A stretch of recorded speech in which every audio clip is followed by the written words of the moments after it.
नमस्कार, मैं हूं विजयश्री और आप देख रहे हैं नुक्कड़ क्रॉनिकल्स। ईरान इस वक्त अपने सबसे अशांत दौर से गुजर रहा है। महंगाई, बेरोजगारी और आर्थिक बदहाली के खिलाफ शुरू हुआ जन आक्रोश अब खुली बगावत का रूप ले चुका है।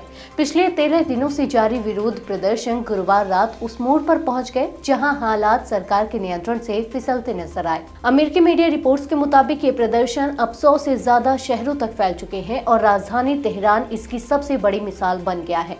सड़कों पर उतरी भीड़ ने न सिर्फ रास्ते जाम किए बल्कि सरकारी इमारतों और वाहनों को आग के हवाले कर दिया। हर गली, हर चौराहे पर सत्ता के खिलाफ गुस्सा फूटता दिखा।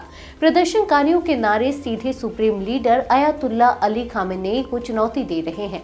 खामेनेई को मौत और इस्लामिक रिपब्लिक का अंत हो चुका है जैसे नारे अब आम हो गए हैं। कई जगहों पर यह गुस्सा राजशाही समर्थक नारों में भी बदलता दिखा। कुछ शहरों में प्रदर्शनकारियों ने खुले तौर पर निर्वासित क्राउन प्रिंस रजा पहलवी के समर्थन में नारे लगाए। ये आखिरी लड़ाई है, शाह पहलवी लौटेंगे जैसे नारे यह संकेत दे रहे हैं कि आंदोलन सिर्फ महंगाई तक सीमित नहीं रहा बल्कि अब सत्ता परिवर्तन की मांग में बदल चुका है। ये पहली बार नहीं है जब पहलवी परिवार का नाम ईरान की सड़कों पर गूंजा हो, लेकिन इस बार समर्थन का स्वर कहीं ज्यादा खुला और आक्रामक है। अमेरिका स्थित मानवाधिकार संगठनों के मुताबिक इन प्रदर्शनों के दौरान हुई हिंसा में अब तक कम से कम 45 लोगों की जान जा चुकी है।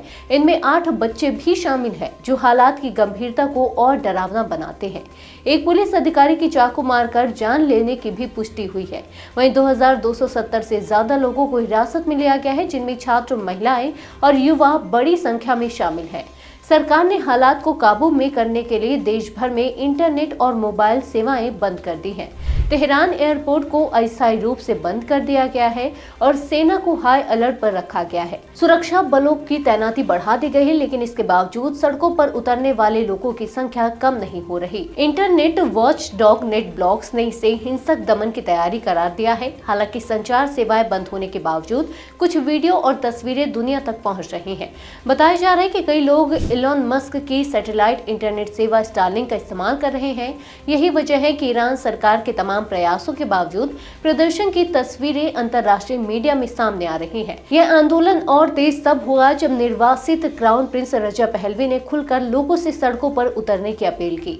पहलवी ईरान के आखिरी शाह मोहम्मद रजा पहलवी के बेटे हैं, जिन्हें 1979 की इस्लामिक क्रांति के दौरान सत्ता छोड़नी पड़ी थी। रजा पहलवी फिलहाल अमेरिका में रहते हैं और लंबे समय से ईरान में लोकतांत्रिक बदलाव की वकालत करते रहे हैं। पहलवी ने अपने संदेश में अमेरिकी राष्ट्रपति डोनाल्ड ट्रंप की तारीफ करते हुए कहा कि उन्होंने एक बार फिर ईरानी शासन को जवाबदेह ठहराने की बात की है। उन्होंने दुनिया के दूसरे नेताओं से भी अपील की कि वे चुप्पी तोड़ें और ईरानी जनता के समर्थन में खड़े हों। उनके इस बयान के बाद ही कई शहरों में प्रदर्शन और उग्र हो गए। इसी बीच अमेरिकी राष्ट्रपति ट्रंप ने ईरान को कड़ी चेतावनी दी है। ट्रंप ने कहा है कि अगर ईरानी सरकार प्रदर्शनकारियों को मारती है तो अमेरिका जवाबी कार्रवाई कर सकता है। ट्रंप के इस बयान ने हालात को और संवेदनशील बना दिया है, क्योंकि इससे क्षेत्रीय तनाव बढ़ने की आशंका भी जताई जा रही है। ईरान में इस उबाल की सबसे बड़ी वजह आर्थिक बदहाली है। देश की मुद्रा रियाल दिसंबर 2025 में गिरकर करीब 1.45 मिलियन प्रति अमेरिकी डॉलर तक पहुंच गई, जो अब तक का सबसे निचला स्तर है। सिर्फ एक साल में रियाल की कीमत लगभग आधी हो चुकी है। महंगाई चरम पर है और आम आदमी की जिंदगी मुश्किल बनती जा रही है। इलाज और रोजमर्रा का खर्च आम लोगों की पहुंच से बाहर होता जा रहा है। हालात तब और बिगड़ गए जब सरकार ने 2026 के बजट में 62% टैक्स बढ़ाने का प्रस्ताव रखा। इससे जनता का गुस्सा सड़कों पर फूट पड़ा। ईरान की युवा पीढ़ी, खासकर जेन ज़ी, इस आंदोलन की अगुवाई कर रही है। ये वही पीढ़ी है जिसने प्रतिबंधों, बेरोजगारी और धार्मिक पाबंदियों के बीच अपना भविष्य धुंधला होते देखा है। सोशल मीडिया भले बंद हो, लेकिन सड़कों पर उनका आक्रोश साफ नजर आता है। 1989 से सुप्रीम लीडर अली खामेनेई सत्ता में हैं और अब उन्हें 37 साल हो चुके हैं। इतने लंबे समय से सत्ता में रहने के बावजूद हालात सुधरने के बजाय और बिगड़े हैं। ईरान की अर्थव्यवस्था तेल निर्यात पर निर्भर है। 2024 में ईरान का कुल निर्यात करीब 22.18 बिलियन डॉलर रहा, जबकि आयात 34.65 बिलियन डॉलर तक पहुंच गया। इससे व्यापार घाटा 12.47 बिलियन डॉलर का हो गया। 2025 में तेल निर्यात घटने और प्रतिबंधों के कारण यह घाटा बढ़कर $15 बिलियन तक पहुंचने का अनुमान है।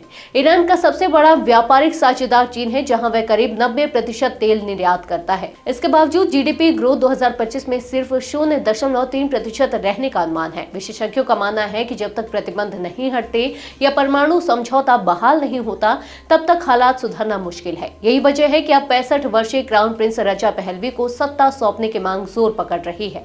प्रदर्शनकारी उन्हें एक धर्मनिरपेक्ष और लोकतांत्रिक विकल्प के तौर पर देख रहे हैं। युवाओं को लगता है कि पहलवी की वापसी से ईरान को आर्थिक स्थिरता, वैश्विक स्वीकार्यता और व्यक्तिगत आजादी मिल सकती है। ईरान आज एक ऐसे मोड़ पर खड़ा है जहां फैसला सड़कों पर हो रहा है। सवाल सिर्फ महंगाई का नहीं बल्कि पूरे सिस्टम का है। आने वाले दिन यह तय करेंगे कि यह गुस्सा दबाया जाएगा या ईरान के इतिहास में एक नया अध्याय लिखा जाएगा। आज के लिए बस इतना ही। अगर आपके इलाके में कोई समस्या है तो अब चुप मत रहिए, अपनी शिकायत हमें भेजिए। नुक्कड़ क्रॉनिकल्स आपके आवाज को जिम्मेदारों तक पहुंचाएगा, निष्पक्षता और गोपनीयता के साथ। नुक्कड़ क्रॉनिकल्स, जनता की आवाज, जनता की ताकत।